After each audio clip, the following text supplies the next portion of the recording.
Listo. Listo. Bueno, entonces el módulo 3 del curso que estamos haciendo de habilitación, vamos a ver infraestructura, vamos a ver dotación y vamos a ver procesos prioritarios. Recordar que infraestructura es ese grupo de estándares o esos estándares específicos en los que nos verifican las condiciones mínimas para tener los ambientes y las áreas de la edificación, mantenerlas. Y esto debe ser, pues, básicamente para disminuir el riesgo de la atención en salud. Entonces, el grupo de infraestructura en la nueva resolución 3100, digamos que tiene como unas especificaciones que no tenía la resolución 2003. Entonces, vamos a hablar de, en caso de que yo requiera una edificación de uso exclusivo de salud, en qué momentos las voy a requerir. Entonces, para la resolución 3100, los servicios de urgencias de atención del parto, los servicios hospitalarios y de cirugía que realizan procedimientos quirúrgicos no ambulatorios, estos requieren una licencia de construcción donde la licencia sea de uso exclusivo del sector salud, que pues realmente no es fácil conseguir una edificación así. ¿Listo? Entonces, la pregunta es cómo se evalúa una licencia de construcción. Las licencias de construcción han variado mucho desde el año 96. Uno puede encontrar unas licencias que son muy específicas, otras que no lo son tanto. Cada vez son más claras. Pero en la licencia hay que entender primero el plan de ordenamiento territorial y segundo, una vez ya entiende uno el POT, los usos de suelo para el POT vigente, que en este caso en Bogotá, para una IPS de uso exclusivo salud, o sea, es decir, que requiera un uso de suelo exclusivo de salud, son usos dotacionales, así aparece. Entonces, pues siempre es importante identificar muy bien en las licencias de construcción el uso de suelo, de tal manera que sean coherentes o compatibles con el POT del momento en que se sacó la licencia de construcción. Los servicios de salud de urgencias, de cirugía y del grupo de internación, así como los servicios de salud donde se realice el proceso de esterilización, deben contar con ambiente de aseo de uso exclusivo.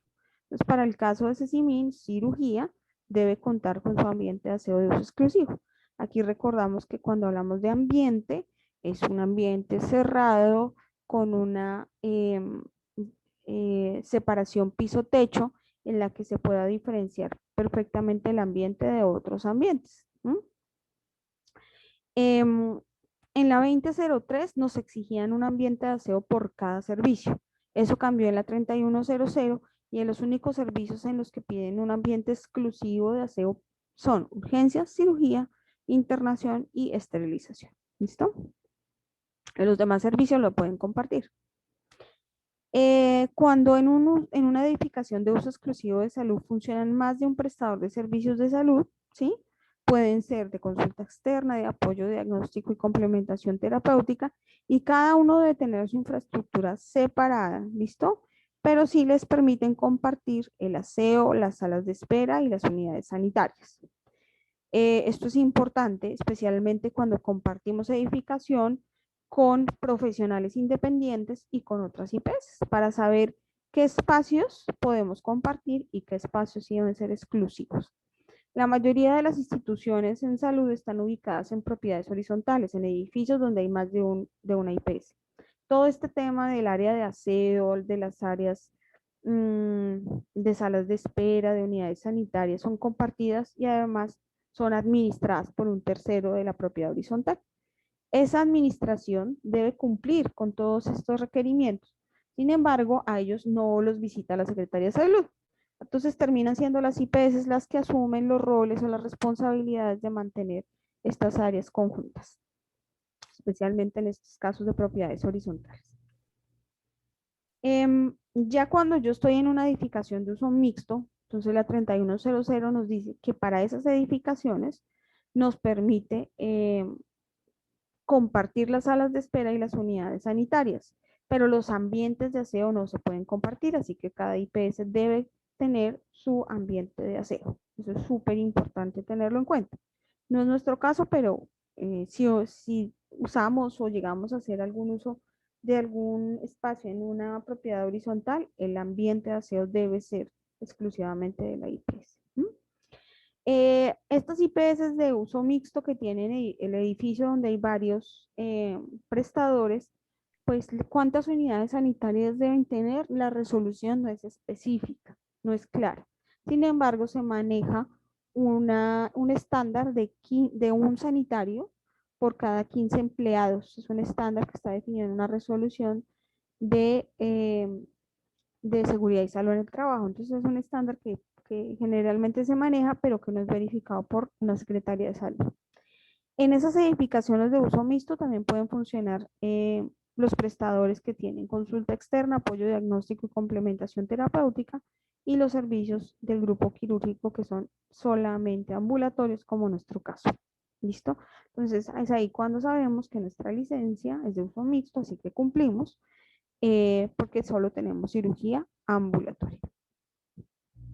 Cuando un prestador está ubicado en una edificación de hasta 3 pisos, ¿sí? O niveles contados a partir del primer nivel construido, pues deben contar con ascensor o rampa. Pero si solo tienen 2 pisos, entonces pueden contar con sistemas alternativos de elevación, que es lo que han utilizado varios para elevar sillas, pues que en nuestro caso no contamos con los ascensores. Importante en infraestructura, nos piden una ventilación e iluminación adecuada, marcar las áreas en verde, amarillo y roja según la criticidad de limpieza y desinfección o de la profundidad de los procesos de limpieza y desinfección que debemos tener y la protección o bioseguridad para acceder a esas áreas. Esas áreas deben estar marcadas de alguna manera. Generalmente lo hacemos en el piso. Es importante tener nuestros planos de evacuación y la señalización de emergencias al día, dependiendo de las áreas de evacuación y demás. El área para la dotación de transfusión cuando se habilita el servicio transfusional, que pues nosotros ya tomamos la decisión de que no va a aparecer, y el área de recuperación post-sedación cuando se hacen sedaciones. Estas áreas post-sedación de recuperación pueden ser la misma camilla o silla donde yo hice la sedación, asegurando que voy a darle el tiempo suficiente al paciente para recuperarse de la sedación que se le dio. Si yo veo que no lo puedo tener ahí porque tengo un modelo de atención que no me permite tenerlo más tiempo, entonces sí debería tener un área de recuperación post-sedación, que generalmente son 1, 2, 3 camillas, dependiendo de la cantidad de sedaciones que demos en la jornada. Eh, Nos hacen unas especificaciones de las áreas del proceso de esterilización, donde dentro de los ambientes, acuérdense que ambiente es que debe estar separado de otros ambientes con una separación piso-techo. Sin embargo, aquí nos hacen unas aclaraciones de las áreas dentro del proceso de esterilización, especialmente una que es un poco especial, donde ponen el secado en el área de empaque. Esto es pues está en la resolución, creo que fue un error, no sé, la verdad no lo conozco bien, pero ya estamos solicitando un concepto al ministerio para entender, porque el secado se realiza en la zona sucia, donde se lava, y se debe pasar el instrumental totalmente seco al área de empaque. Sin embargo, la 3100 pone la zona de secado es en el área de empaque, en el ambiente de empaque, y no en el ambiente Y a de, algunos les duele la cabeza. de Tómate Dol. Cita, te tienes encendido tu micrófono. Entonces, pues ahí estamos con ese tema para tener claridad, porque pues poner un punto de secado en esa área pues no sería lo adecuado. El consultorio sigue siendo los consultorios de 10 metros cuadrados con su lavamanos. Si tiene una unidad sanitaria, nos aceptan el lavamanos que está en la unidad sanitaria. Y aparece una nueva figura que es el consultorio, donde se realiza únicamente entrevista, como en el caso de psicólogos, ¿sí? Psiquiatras, trabajadores sociales, donde no hay un examen físico. Entonces se pueden utilizar este tipo de consultorios que tienen 4 metros cuadrados, es la exigencia de la norma. Nos exige nuestro sistema de alarma cuando contemos con una red de distribución de gases medicinales, que generalmente está en el servicio de salas de cirugía.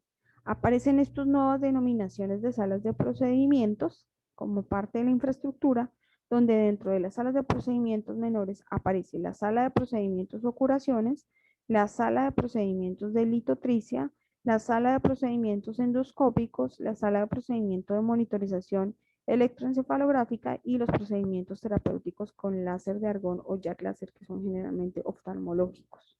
Para el caso que nosotros tenemos de las dos salas de procedimientos menores que pasamos a áreas de procedimientos, estamos pendientes de que nos confirmen si las áreas también deben ser habilitadas o presentadas en habilitación.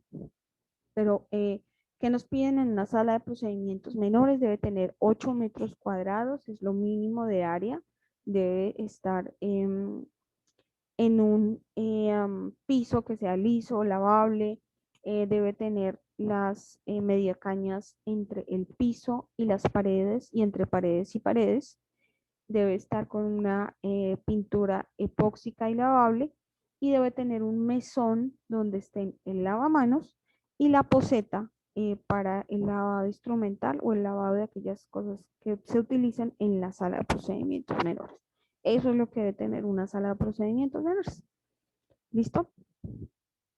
En la 3100 se hace una diferenciación entre el puesto de enfermería y la estación de enfermería.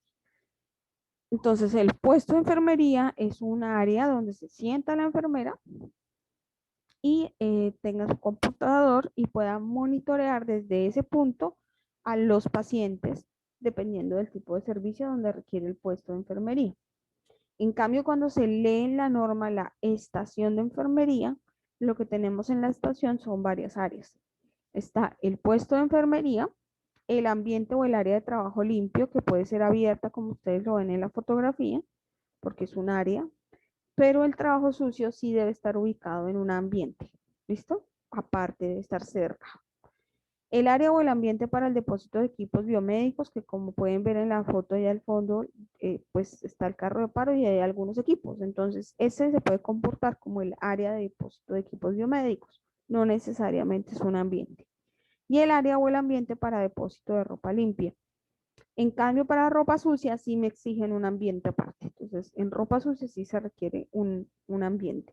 Generalmente lo que es trabajo sucio, ropa sucia, residuos, están ubicados en ambientes diferenciados. La estación de enfermería también debe tener lavapatos y también debe tener unidad sanitaria. Generalmente los lavapatos están en la unidad sanitaria, generalmente. Otras cosas importantes en infraestructura es que esta nueva norma trae unos requisitos específicos a las IPS que tienen exclusivamente extramurales o atención domiciliaria, porque antes les hacían requisitos como si fueran intramurales y bueno, les retiraron varios de esos requisitos, no los voy a tocar, pero sí para que tengan en claridad que aquí cuando son IPS que tienen solo servicios o atención extramural, pues tienen unos requisitos diferentes. Vamos a entrar a dotación. Dotación es el grupo o el tipo de estándar de resolución 3100, donde nos definen las condiciones mínimas e indispensables de los equipos biomédicos, así como el mantenimiento para la prestación del servicio. Aquí no aparecen los dispositivos, solo aparecen los equipos biomédicos. Entonces, cuando hablamos de dotación, solo hablamos de equipo biomédico, no hablamos de dispositivos. En dotación nos exigen un registro de la relación de los equipos biomédicos requeridos para la prestación de servicios de salud. Esa relación debe tener el nombre del equipo, la marca, el modelo, la serie, el registro sanitario o el permiso de comercialización para los equipos biomédicos y la clasificación por riesgo, que generalmente esa clasificación por riesgo está dentro del registro sanitario. Este es el listado del que hablamos en varias oportunidades, donde la idea es tener todo el listado de todos los equipos de CECIMIC, porque generalmente nos exigen de arrancada ese listado. Bueno, en dotación, ¿qué nos piden? Nos piden el programa de mantenimiento preventivo de todos los equipos biomédicos, que incluyan, pues obviamente, el cumplimiento de las recomendaciones que nos dice el fabricante y los protocolos de mantenimiento que nos diga el fabricante. Si el fabricante no los tiene definidos, listo, generalmente nos toca consultarle a los proveedores de mantenimiento para definir el protocolo de mantenimiento, porque algunos equipos biomédicos en sus manuales no cuentan con esas recomendaciones de mantenimiento. Debemos contar con nuestra hoja de vida del equipo biomédico con los registros de mantenimiento preventivo y correctivo. Entonces, en esa hoja de vida, además de la información del equipo, serial, referencia, fecha de compra, siempre hay una serie de información importante. También debemos llevar los registros del mantenimiento preventivo y correctivo, que nosotros lo llamamos el historial de mantenimientos. Entonces, cada vez que toquen el equipo, se diligencia ese formato para saber qué tipos de mantenimientos ha tenido, correctivos, preventivos, calibraciones, de tal manera que se pueda conocer el historial y también pues saber si es momento de hacer algún tipo de renovación tecnológica o de garantías. Esto es nuevo, lo que está en negrilla no estaba en la 2003, ahora está en la 3100 y nos exigen un programa de capacitación en el uso de dispositivos médicos, que generalmente nosotros integramos al programa de capacitación general de la IPS. Entonces, en ese programa de capacitación del uso adecuado de equipos biomédicos, ahí generalmente se toman las recomendaciones de fabricante, no para la exactitud de la manipulación del equipo, sino para el buen uso del equipo. Por ejemplo, cómo hacer, enchufarlo y desenchufarlo, a qué tipo de toma se puede, eh, no sé si la palabra es enchufar, perdóneme, pero pues es, colocar el dispositivo, cómo se utilizan los cables, en qué momento los cables se pueden enrollar, cuando no. Ahí entramos a hacer como una capacitación del buen uso de los equipos. Además, eso ayuda a crear conciencia del buen uso de los elementos que se tienen en la IPS. Y la dotación, como aparece ahí, nos dicen deben estar en concordancia con los procesos prioritarios. Esto es súper importante porque antes sí nos daban en la 2003 el listado mínimo de los equipos biomédicos. En este momento ya no es el listado, sino si usted escribe que para hacer una cirugía, no sé, de mama, utiliza un aditamento que se llama el Pig Blade, entonces pues usted debe tener el aditamento, la hoja de vida de ese equipo, asegurarse que le hace mantenimiento y demás.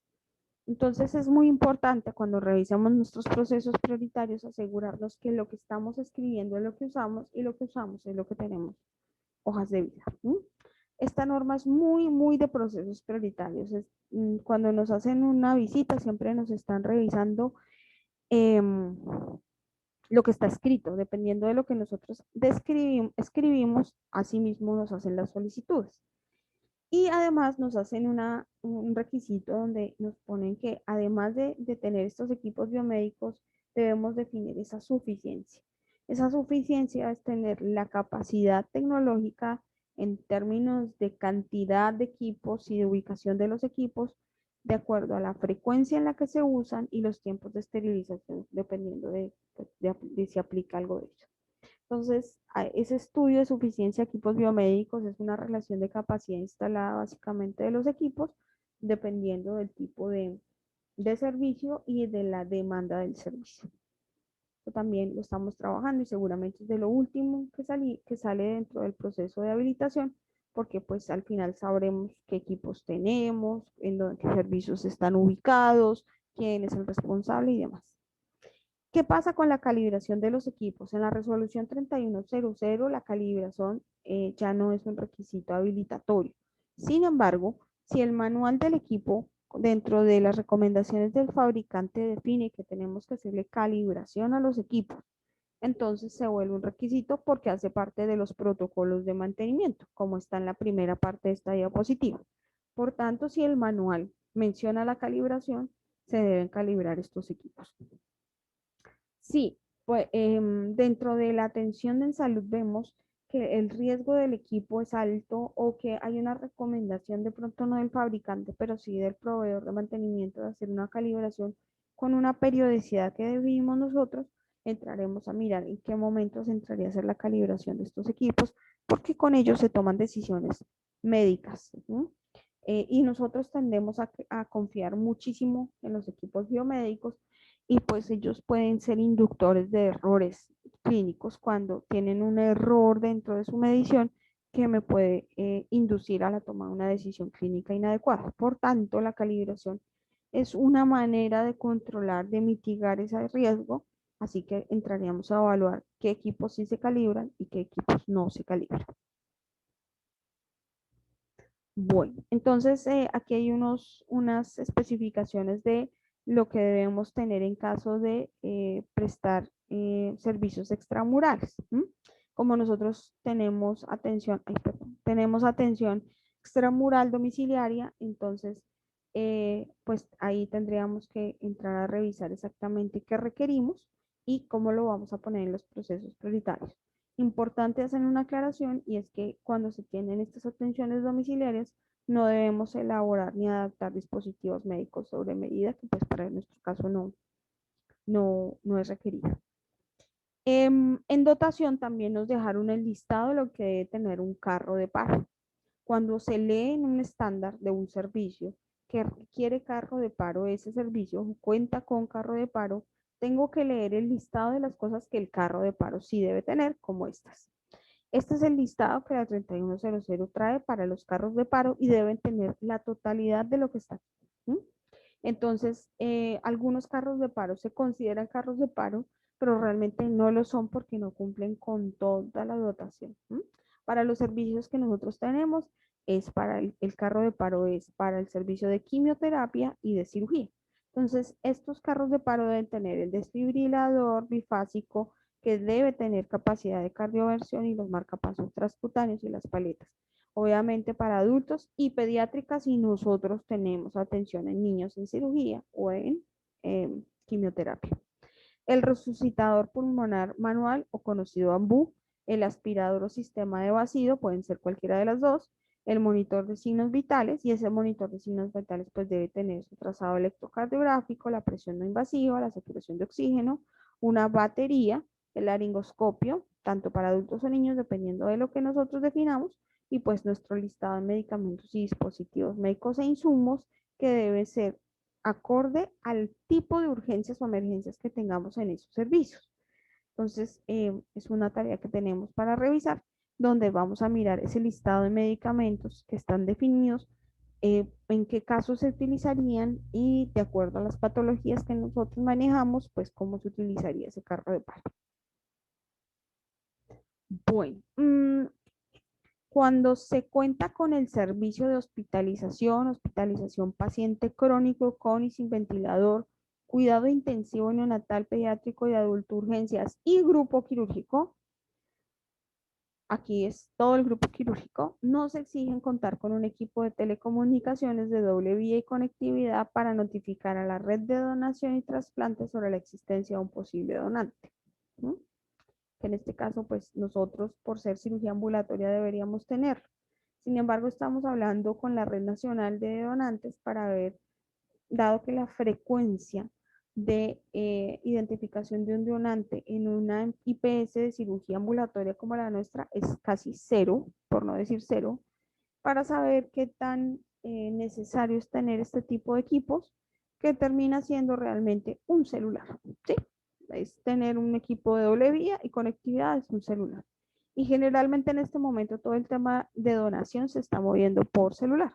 Entonces, pues estamos, digamos que queremos tener muy claro si nosotros por ser cirugía ambulatoria requerimos hacer parte de la red de donación. ¿Sí? Y en dotación nos exigen, en el caso de realizar sedación fuera de salas de cirugía y monitorización electroencefalográfica con video y radio, contar con carro de paro. Entonces, si nosotros hacemos sedación en el caso de odontología o en las salas de procedimientos, por ejemplo, necesitaríamos carro de paro en esos servicios, lo cual pues debemos revisar. Aquí terminé dotación y empezamos con medicamentos y dispositivos e insumos, que es el siguiente grupo de estándares.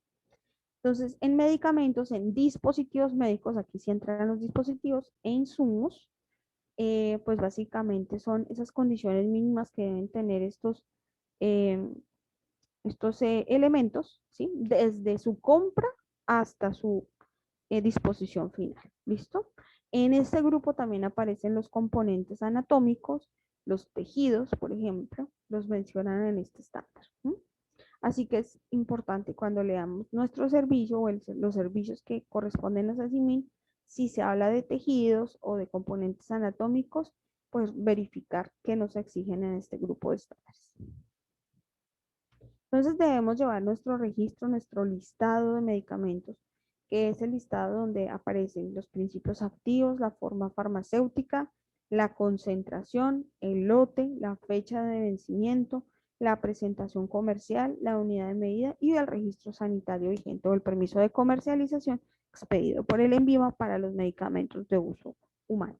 Entonces ese listado seguramente lo tenemos con Cruz Verde en nuestro servicio farmacéutico y es básicamente todos los medicamentos que utilicemos en CECINIL en todos los servicios. También nos exigen ese mismo listado, pero con dispositivos médicos. La información es un poco diferente. Ahí va la descripción del dispositivo, la marca, la serie, la presentación comercial, su registro sanitario, permiso de comercialización, la clasificación de riesgo, la vida útil, cuando aplica vida útil, el lote y la fecha de vencimiento del dispositivo. Entonces tenemos que tener tanto el listado de medicamentos como el listado de dispositivos. Y el listado de los reactivos de diagnóstico in vitro. Entonces, lo mismo, es un listado donde aparece la información con el nombre, la marca, la presentación comercial, el registro sanitario o el permiso de comercialización, su clasificación de riesgo, la vida útil cuando aplica y la fecha de vencimiento y su lote. Entonces, son listados donde están todos este tipo de elementos y deben estar listados, pues, actualizados. ¿Sí? El prestador de servicios de salud debe tener documentos, procedimientos, manuales, instructivos que describan la selección, la adquisición, el transporte, la recepción, el almacenamiento, la conservación y el control de fechas de vencimiento, tanto de los medicamentos como de los dispositivos, como de los insumos. Cuando estos requieren control de cadena de frío, debemos tener claro cómo se controla la cadena de frío y el manejo de las contingencias cuando la cadena de frío se rompe. Debe estar descrito cómo distribuimos estos elementos dentro de la IPS, la dispensación, la devolución y esa disposición final cuando se convierte en residuo. Todo eso debe estar escrito y es una información que ya se está trabajando con CRISPR. En medicamentos, dispositivos e insumos también nos hablan o nos mencionan los medicamentos de control por el Fondo Nacional de Estupefacientes, donde debemos tener una resolución para poderlos comprar y aplicar. Y aquí en este grupo de estándares también nos hablan sobre los programas de farmacovigilancia, tecnovigilancia y reactivovigilancia. ¿Qué son esos programas? Esos programas básicamente son un conjunto de actividades de personas, de gestión para asegurar que se identifican tanto los eventos adversos o incidentes asociados con medicamentos, con dispositivos médicos, con insumos y con reactivos. Y en el momento en que se identifican los incidentes o los eventos adversos, se genera una serie de actividades para analizar el evento o el incidente y para desde los comités de farmacovigilancia, tecnovigilancia, reactivovigilancia o en el comité de seguridad del paciente, se tomen las decisiones para que esos incidentes o esos eventos no vuelvan a suceder. Algunos de esos incidentes o esos eventos se deben notificar al INVIMA dependiendo del tipo de evento. ¿Listo? Y eso cada referente de programa lo tiene que dejar claramente definido en el documento y asegurarse de que suceda así cuando se presenten estos eventos. Este grupo de estándares también nos define que las reservas de medicamentos o componentes anatómicos deben estar en condiciones apropiadas de temperatura, humedad, ventilación, segregación y seguridad de acuerdo a lo definido por el fabricante del medicamento o por el banco del componente anatómico. Entonces, cuando tenemos reservas de medicamentos o de dispositivos, debe haber control de temperatura y la humedad y deben estar en lugares secos, limpios, donde sea fácil ventilarlos y fácil mantener su seguridad. Lo mismo sucede cuando recibimos tejidos, componentes anatómicos, también debemos garantizar el control de su temperatura, la trazabilidad del componente. En este grupo de estándar también nos hablan de lo mismo que hablamos en equipos biomédicos, de identificar la suficiencia de los dispositivos médicos, que esa suficiencia tiene mucho que ver con la oferta y la demanda.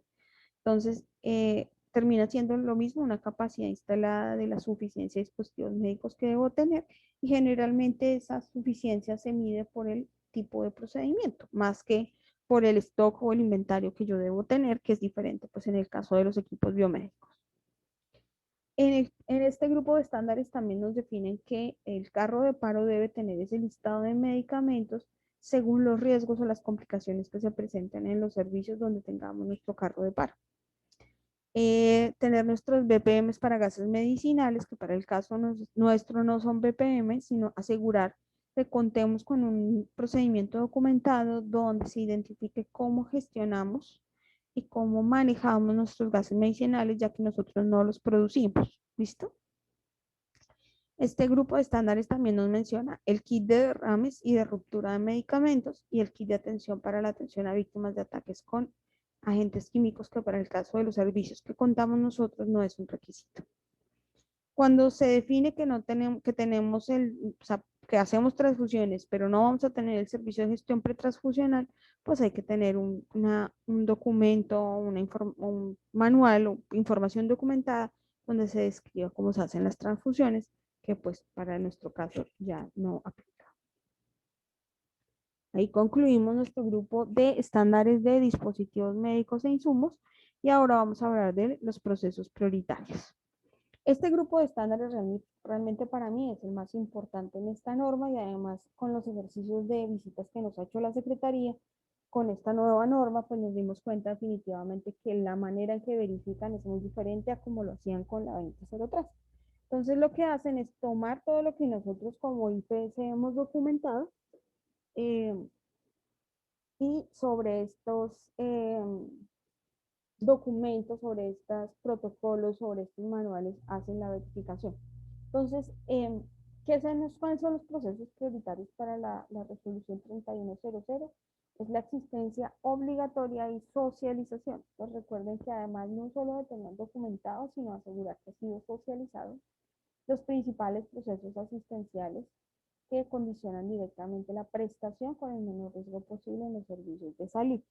Estos procesos prioritarios surgen de dos cosas, de la combinación del servicio y de la complejidad que yo defino que voy a presentarle a la Secretaría o al REPS y del tipo de pacientes que puedo atender. Entonces, cuando yo defino eso, ahí ya me voy a ver guías, protocolos, dispositivos, formatos, dependiendo de cómo funcionen los procesos en la organización y se hace el listado y se empiezan a documentar. Es importante que tengamos en cuenta que esa documentación de los procesos y los procedimientos que yo ejecute según el nivel de complejidad de los pacientes y obviamente lo que la normatividad me permita a mí según el tipo de servicios que presto, debe estar muy claramente descrito. Hay un ejemplo del estándar de dotación de consulta externa general, donde aparece que si se realizan procedimientos en sala de procedimientos, debo contar con la dotación necesaria según lo que yo documenté en el estándar de procesos prioritarios. Es decir, que si yo escribo que utilizo ciertas pinzas, que utilizo cierto equipo, que hago procedimientos en mi sala de procedimientos con sedación y que esa sedación se realiza de manera y debo relacionar qué equipos utilizo y la dotación es esa. Lo mismo como en la parte de la camilla, dice camilla con baranda, ruedas y freno, cuando los procedimientos que se hacen en esa consulta externa lo ameritan. Entonces, si yo escribo en un procedimiento que requiere una camilla con barandas, ruedas y freno, pues me la van a pedir así. Y me van a pedir la hoja de vida de la camilla y me van a pedir el mantenimiento de la camilla.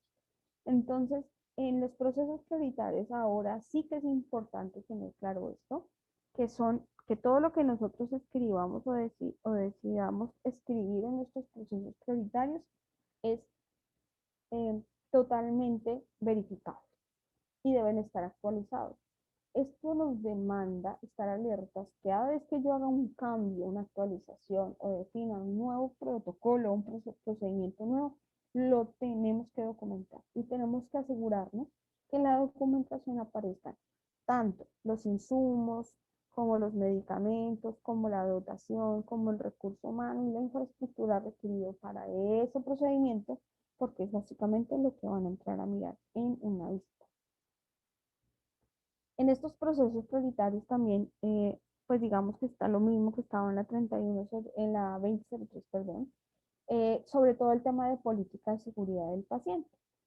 Esto no cambió, seguimos igual que la 2003 y viene desde la Política Nacional de Seguridad del Paciente, donde pues instan a las IPS a trabajar con este enfoque. Nos exigen nuestro Comité de Seguridad del Paciente, donde además también se habla del control de infecciones y la optimización del uso de antibióticos. Entonces, generalmente en el Comité de Seguridad del Paciente también incluimos el Comité de Infecciones para que sea un único comité. El prestador de servicios de salud adopta y realiza prácticas seguras. Entonces ahí nos ponen el listado de las prácticas seguras que antes se llamaban paquetes instruccionales del ministerio y ahora se llaman procesos seguros. Entonces, eh, antes en la 2003 nos daban una opción de algunos. En esta 3100, sí, pues no, nada, nos toca casi todos los paquetes instruccionales que están en la página del ministerio, en el observatorio de calidad, en el link de seguridad del paciente.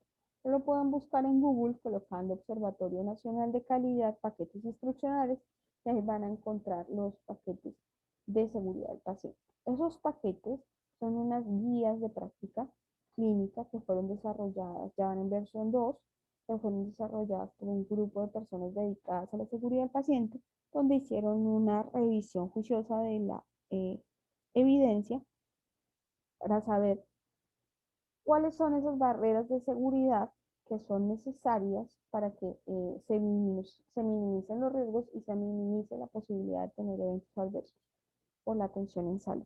Así que esas barreras de seguridad que proponen los paquetes instruccionales son barreras que han sido probadas, son barreras que son utilizadas internacionalmente, así que esperamos cuando se empiecen a definir las tareas y las barreras que vamos a implementar por cada paquete instruccional, pues sean tomadas con la seriedad, porque esto generalmente a veces en el sector salud somos un poco, digamos que no somos tan juiciosos con las barreras de seguridad. Eh, Miren que esto, yo decía, el lavado de manos es una de las barreras de seguridad más importantes del primer paquete instruccional, que es Atención Limpia, y llevábamos años haciendo muchas campañas de lavado de manos y lavamanos y la gente no era tan juiciosa. Tuvo que llegar una pandemia y pues obviamente la adherencia al lavamanos subió estruendosamente.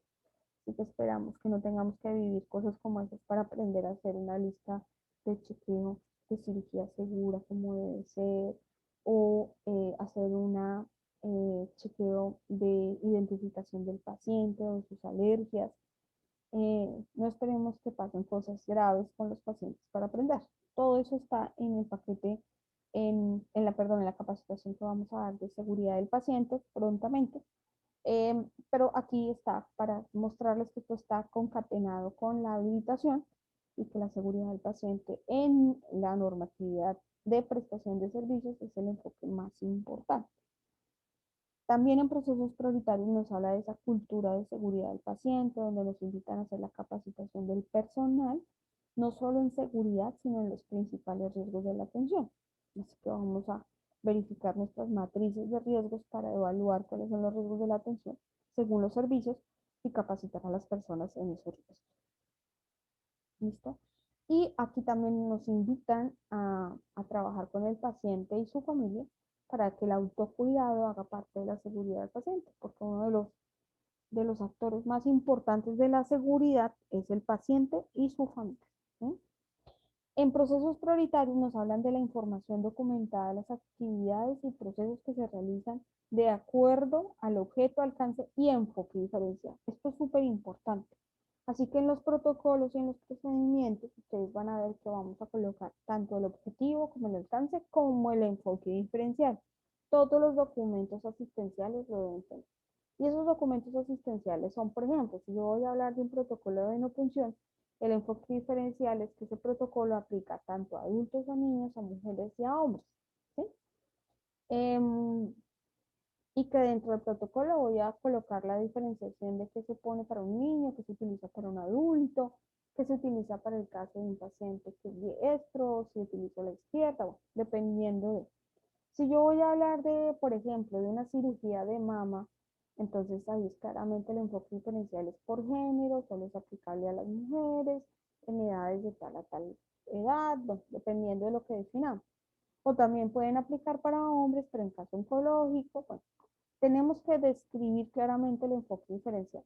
Eso es en todos los protocolos, en los de odontología, en los protocolos de salas de procedimientos, de quimioterapia, de cirugía, de consulta, de terapias.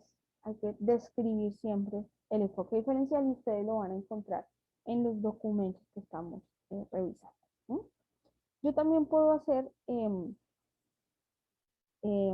la adopción de las guías de práctica clínica del Ministerio de Salud, que pues son la primera instancia a la que nos invitan, pero podemos buscar otras. Esas aplican para las patologías. Una cosa son las patologías y otra cosa son los procedimientos o procesos prioritarios. Entonces también para que lo tengan en cuenta cuando vayamos a hacer la revisión de nuestro perfil epidemiológico y con eso sepamos qué guías debemos buscar adoptar o adaptar según las necesidades de ese sitio. En procesos prioritarios, el prestador de servicios de salud debe tener. Entonces ustedes se van a dar cuenta que aparece en un listado de procesos prioritarios que antes no estaban en la 2003. Tenemos por ahí un encendido, un micrófono, creo que es el del cita. ¿Sí?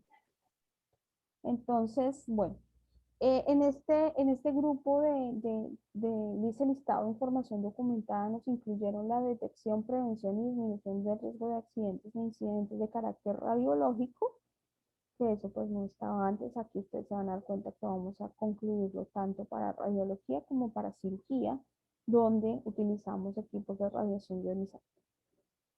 El aseo, la limpieza y la desinfección de áreas y superficies, siempre conocido como el manual de bioseguridad. El procedimiento de reanimación cerebrocardiopulmonar en los servicios donde se realiza, que terminan siendo prácticamente todos los servicios, porque en todos los servicios un paciente puede entrar en paro. Entonces aquí vamos a entrar a hacer la revisión de nuestro código azul y en algún momento lograr hacer unos simulacros en los servicios. Nos exigen también pues, que nuestros protocolos tengan las acciones para prevenir las flebitis infecciosas químicas y mecánicas, generalmente en el protocolo de venopunción. Lo vamos a revisar. Todos los aspectos de bioseguridad con las condiciones y características del servicio, que como ese fue el tema del año pasado, creo que está más que revisado y seguiremos como insistiendo con el tema de bioseguridad. También debemos tener información documentada de la descontaminación por derrames de sangre u otros fluidos corporales, que generalmente eso también está en el manual de bioseguridad. En nuestro manual de manejo de gases medicinales, protocolo, procedimiento, como lo queramos llamar, que incluye también la atención de emergencias y sistema de alarma, y nuestro manual de esterilización y el contrato convenio con tercero cuando se manda a esterilizar a otra central de esterilización que a veces no suplimos la totalidad de nuestras necesidades. En procesos prioritarios también aparece el tema del reuso, ¿listo? De la política de no reuso o el reuso. Y el reuso solo lo permiten cuando los procedimientos, cuando el fabricante no los permite, ¿no? Entonces tenemos que describir claramente ese reuso, cómo se hace, cómo garantizamos el control de calidad cuando se reprocesan estos dispositivos, eh, generalmente dispositivos médicos, cómo le hacemos seguimiento a ello a través de los comités de seguridad y de infecciones y el de programa de tecnovigilancia. Y bueno, este reuso también debe estar documentado en los profesionales independientes cuando ellos lo utilizan o lo hacen y deben hacer seguimiento a través de su programa de tecnovigilancia. Entonces allí estamos revisando tanto cirugía como odontología para tener eso muy bien descrito. Otros procesos prioritarios que debemos tener son referencia de pacientes. Este proceso prioritario antes era referencia y contrarreferencia, pero pues realmente nosotros trabajamos en los prestadores a través de la referencia, es decir, es una remisión a un nivel de complejidad más alto que puede ser ambulatorio, puede ser de urgencia. Entonces, ahí tenemos que describir cómo hacemos las dos modalidades, el paciente ambulatorio y el paciente de urgencia. Tener muy claramente escrito el protocolo de sedación fuera de salas, para el caso de odontología hay que escribirlo muy bien y tener nuestra información documentada al respecto. Y en los casos de transfusión sanguínea, pues el procedimiento que pues para nosotros ya no va a lugar. Esto es importante que lo tengan en cuenta en los procesos prioritarios de consulta externa, que sí tenemos consulta externa, de internación o servicio de urgencias, transporte asistencial, atención prehospitalaria, que no tenemos los servicios, solo consulta externa, pues nos están pidiendo un documento del proceso institucional para la atención de salud de víctimas de violencia sexual. Y también nuestro equipo de atención integral a las víctimas de violencia sexual. Entonces eso lo estamos revisando, obviamente hay que tenerlo, y esto implica también que estén capacitados los médicos que están en consulta externa en ese protocolo institucional. ¿Sí? Las IPS que tenemos hospitalización de paciente quirúrgico, cuidado intensivo que no tenemos, urgencias, y del grupo quirúrgico que sí lo tenemos, para la modalidad intramural que somos nosotros, ¿listo? Somos intramurales ambulatorios, debemos tener documentados el manejo de la enfermedad cerebrovascular en cirugía, el manejo del trauma craneoencefálico, la detección de donantes de componentes anatómicos y el mantenimiento del donante de componentes anatómicos. Son documentos que debemos tener escritos para cómo manejaríamos el caso de un paciente que tenga una enfermedad cerebrovascular o un evento cerebrovascular o trauma craneoencefálico, que básicamente es más que todo en cirugía, y pues el caso de detección de donantes y mantenimiento de los donantes, que pues por ahora estamos pendientes del curso de competencias que van para saber quiénes los van a editar. Entonces, esos documentos los debemos tener listos. Y cuando nosotros hacemos pruebas de interés en salud pública, como el caso de COVID, que es una prueba en este momento de interés en salud pública, debemos estar inscritos en el registro de laboratorios de la red LAB. La RELAP es una red de laboratorios de salud pública donde están incluidos los laboratorios particulares que realizan pruebas de interés en salud pública. Y cuando hacemos pruebas POCT, que como lo vimos en el primer módulo, son las pruebas que se hacen en el punto de atención del paciente, pruebas rápidas, eh, debe contar con la información documentada sobre la realización de ese POCT, cómo se procesa, cómo le hacemos control de calidad y entregamos los resultados del POCT. Los controles de calidad deben ser hechos por un laboratorio clínico. Ese laboratorio puede ser el propio o el contratado, pero debe ser un laboratorio clínico. Y esto debe suceder si hay unas especificaciones de fabricante donde pida los controles de calidad o cómo exija los controles de calidad. El análisis de los reportes del control de calidad y, de acuerdo a eso, tomar decisiones, acciones preventivas o correctivas según cómo nos vaya en el control de calidad. Había una duda que me hacían mucho y esto, yo no tengo bacterióloga, pero si hago POCT me toca contratar una bacterióloga. No, no necesariamente. El POCT puede ser hecho por auxiliares del servicio de salud, siempre y cuando están capacitadas, y el control de calidad, ahí sí lo debería hacer una bacterióloga y generalmente lo hacen las bacteriólogas del laboratorio que se contrató para ejecutar el control de calidad del POCT. Muy bien, entonces alcanzamos a ver historia clínica.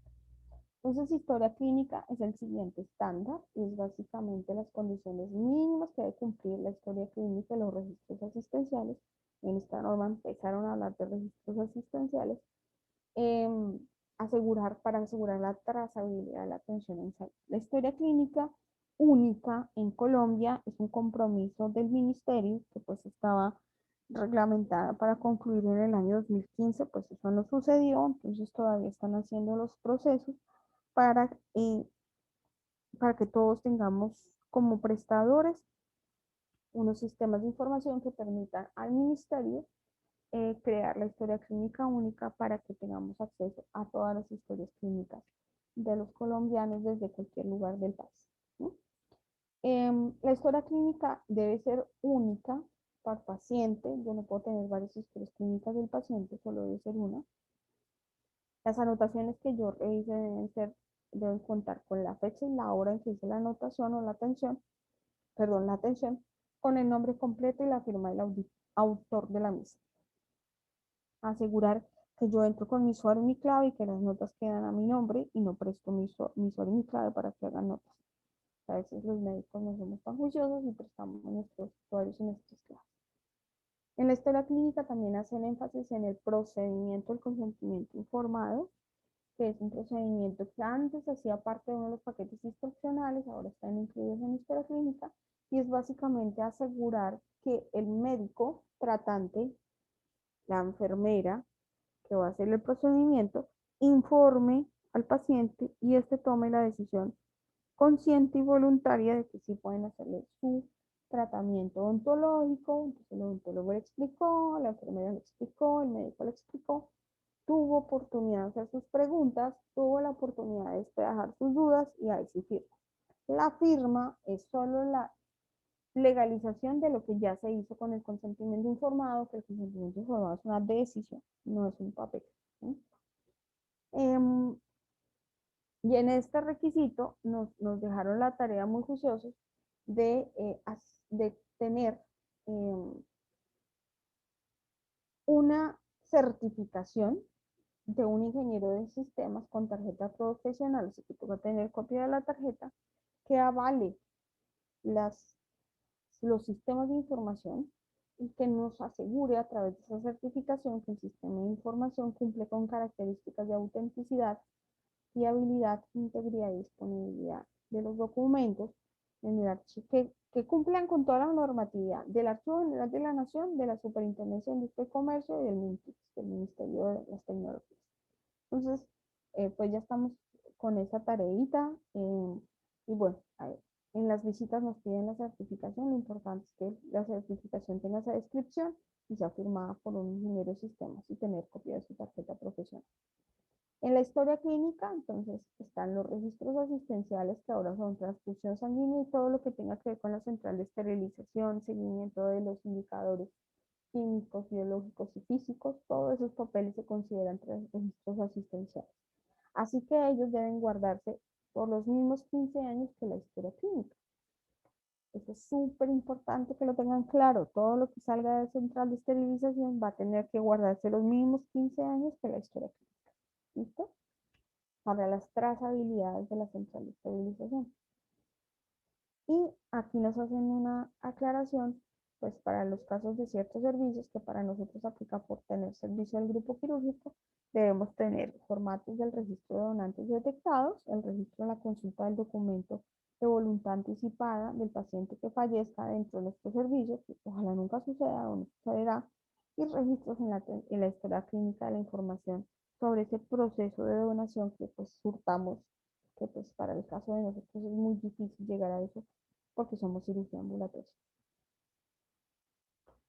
Bueno, demos la interdependencia y terminamos con grupos de estándares. Entonces, el último grupo, el último estándar que vamos a encontrar por servicio es el de interdependencia de servicio, que es básicamente en el que se definen cuando yo necesito un apoyo o un servicio de salud que no necesariamente es mío, que yo puedo subcontratar o que yo debo tener según el tipo de servicio. ¿Sí? Entonces, por ejemplo, cuando me dice cuenta con X servicio interdependiente, eso quiere decir que lo debo tener yo habilitado. Si dice disponibilidad de, lo puedo contratar con un tercero. Cuando yo los contrato, debo tener mi contrato, ¿no? El acuerdo escrito, donde se establezcan estas 4 criterios. Esto debe estar escrito o en los contratos, o en los convenios, o en otro sí, o en un manual, en algún lado donde se acordó entre el tercero y nosotros cómo es la calidad en la entrega del producto, el procedimiento documentado de atención en cada servicio interdependiente, los tiempos de entrega de los productos, la supervisión al contratista que me garantice la seguridad de lo que yo le estoy comprando. Esas 4 cosas deben estar escritas. Nosotros estamos haciendo unas cartas, pueden estar también incluidas en el otro sí o en un contrato, pero asegurar que eso quede claro entre el servicio interdependiente o el tercero y nosotros. Y hicieron una aclaración que en el caso de que se hagan procedimientos bajo sedación o fuera de sales y monitorización electroencefalográfica, se debe contar con servicio de transporte asistencial o un contrato con ambulancias. Muy bien, creo que aquí terminamos la sesión del día de hoy. Les agradezco mucho y en la siguiente sesión ya vamos a ver las especificidades de los servicios de SESIMIN y la importancia de cada estándar, el cumplimiento de ciertos estándares para que todas las personas que vean este curso tengan claridad de por qué las actividades que se definen en los procedimientos y protocolos son además de necesarias, importantes y requeridas por la normativa. ¿Listo? Muchas gracias y empezamos la sesión de preguntas.